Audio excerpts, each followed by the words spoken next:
안녕하세요, 청취자님. 오늘 저희와 함께 좀 깊이 살펴볼 자료가 있는데요. 당신께서 보내주신 천마혼의 위선과 불법행위라는 글, 그 발췌 내용입니다. 이게 그 텔레그램에서 범죄와의 전쟁 채널 있잖아요.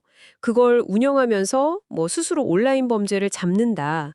이런 천마혼이란 인물, 이 인물에 대해서 꽤 날카로운 비판, 또 의문들을 제기하는 글이더라고요.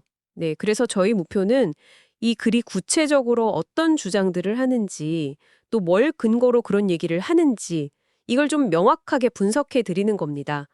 자료에 담긴 그 비판적인 관점을 이해하시는데 좀 도움이 되려고요. 물론 저희가 뭐 이 내용에 대해서 맞다 틀리다 이런 판단은 안 할 거고요.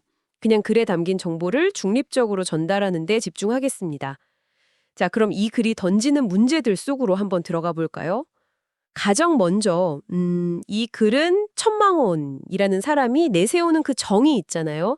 이 개념 자체에 좀 근본적인 질문을 던지면서 시작해요. 글을 보면 이 사람의 정의는 객관적인 기준이라기보다는 좀 자기 판단에 따라 결정된다. 심지어 뭐 자기랑 가까운 사람들 잘못은 그냥 넘어가 주는 소위 선택적 정의다. 이렇게 주장을 하더라고요. 약간 스스로 정의를 세우고 집행하는 자경단 같은 느낌인데 그 기준이 공정한가? 여기에 강한 의문을 던지는 거죠. 네, 맞습니다. 글이 딱 그 부분을 지적하면서 시작하죠. 그가 내세우는 정의는 과연 무엇인가? 이렇게요. 핵심은 그 정의라는 게 어떤 보편적인 원칙이 아니라 음, 굉장히 자의적이라는 비판인 거죠.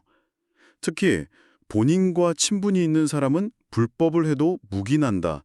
이 부분은 그 활동 전체의 신뢰도를 그냥 정면으로 딱 겨냥하는 거예요. 그러니까 글의 논점은 이런 방식이 과연 정의라고 불릴 수 있냐는 거죠. 이게 뭐 한두 번의 예외 이런 게 아니라 어쩌면 그 활동 방식 자체에 내재된 문제일 수 있다. 이런 뉘앙스도 좀 풍기고요. 아, 자의적인 정의라는 지적. 정말 날카롭네요. 결국 그 보편적인 기준 없이 뭐 힘이나 영향력 따라서 정의가 달라지면 그건 뭐 정의가 아니지 않냐 이런 비판으로 갈 수 있겠군요. 그리고 글은 여기서 한 발 더 나가던데요. 그를 추종하는 세력들은 과연 진짜로 그를 믿고 따르는 것인가? 이렇게 묻고 있어요.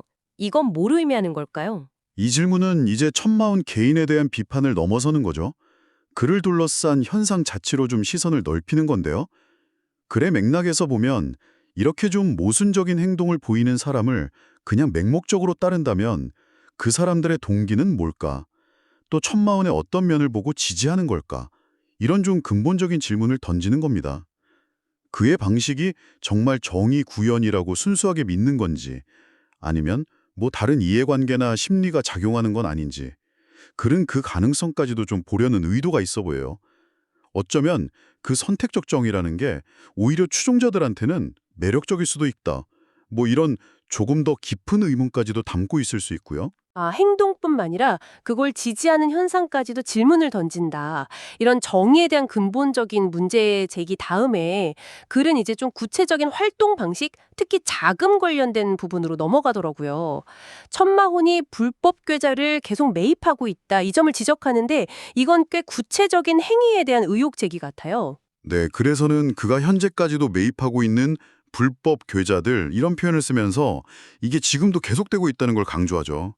여기서 핵심 질문은 크게 두 가지인 것 같습니다. 첫째는 모두 공익을 위한 목적으로 사용되는가? 그러니까 불법적인 수단으로 얻은 계좌가 진짜 순수한 공익 목적으로만 쓰일까? 하는 좀 회의적인 시선인 거고요. 둘째는 정보 처리의 불투명성 문제입니다. 정보 처리의 불투명성이요? 그건 좀 더 설명해 주시겠어요? 그래서는 제보된 모든 내용이 진짜 수사관한테 전달되는 거 맞냐 이런 의문을 표하거든요. 그의 말대로 모든 제보 내용은 수사관에게 전달되는가? 이렇게 직접 묻고 또 만약 전달된다면 그를 비호하는 수사관이라는 사람이 저 수많은 내용을 처리할 능력이 된다고 생각하는지 이렇게 되묻고 있어요. 이게 그냥 정보 전달 여부를 넘어서 어쩌면 수사 시스템 자체에 대한 의문으로까지 좀 가는 것 같아요. 정확히 그 지점입니다. 글의 논리가 이런 식이에요. 만약 천마혼 주장대로 모든 제보를 특정 수사관한테 넘긴다. 그러면 현실적으로 한 명의 수사관이 그 엄청난 양의 정보를 제대로 다 처리하고 검증할 수 있겠냐? 이런 의문이 드는 거죠. 이건 뭐 그 수사관의 능력이나 의지 문제를 넘어서 혹시 두 사람 사이에 뭔가 부적절한 관계가 있어서 정보가 좀 선별적으로 처리되거나 아니면 특정 목적을 위해서 왜곡될 가능성은 없냐 이렇게 묻는 겁니다. 정보의 취사 선택 가능성을 아주 강하게 암시하는 거죠. 제보된 내용 중에 어떤 건 막 적극적으로 쓰고 어떤 건 그냥 묻어버린다면 이건 앞서 말한 선택적 정의랑 또 딱 맞아떨어지게 되고요. 그렇군요. 정보 처리 과정이 투명하지 않으면 결국 어떤 정보가 누구 손에서 어떻게 쓰이는지 알 길이 없고 이게 곧 활동 전체의 공정성에 대한 의심으로 이어진다 이런 말씀이시네요. 그리고 글은 여기서 또 다른 의문점을 던지죠. 왜 본인 명의 계정이 아니라 부계정을 써서 불법 계좌를 매입하냐는 거예요. 불법 계좌 매입을 왜 본인이 직접 안 하고 부계정으로 하고 있는지 이렇게 직접적으로 묻는데 이 부계정 사용이 왜 의혹을 더 키우는 걸까요? 부계정 사용은 뭐 여러 가지 의심을 낳을 수 있죠. 가장 겉으로 보기에는 활동 주체를 좀 모호하게 만들려는 거 아니냐 이런 질문이 가능하고요. 글의 맥락상 보면 만약 자기 활동이 다 공익적이고 법적으로 문제 없다면 굳이 신원을 감출 필요가 있겠냐 이런 반문이 따를 수 있는 거죠. 더 나아가서는 자금 출처나 사용 내역을 좀 불분명하게 하려는 시도 아니냐 이런 의혹도 제기될 수 있습니다.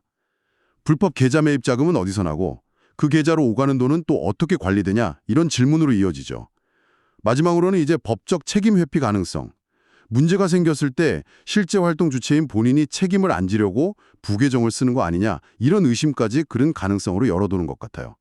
결국엔 투명하지 않다는 게 다양한 부정적인 해석을 가능하게 만드는 셈입니다. 아, 투명성 부족이 정말 꼬리에 꼬리를 무는 의혹을 낳는군요.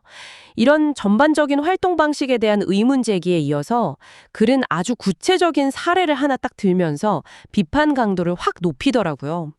천마온이 수많은 불법 토토 카지노 사이트들을 막 언급하고 심지어 그 사이트 입금 계좌까지 직접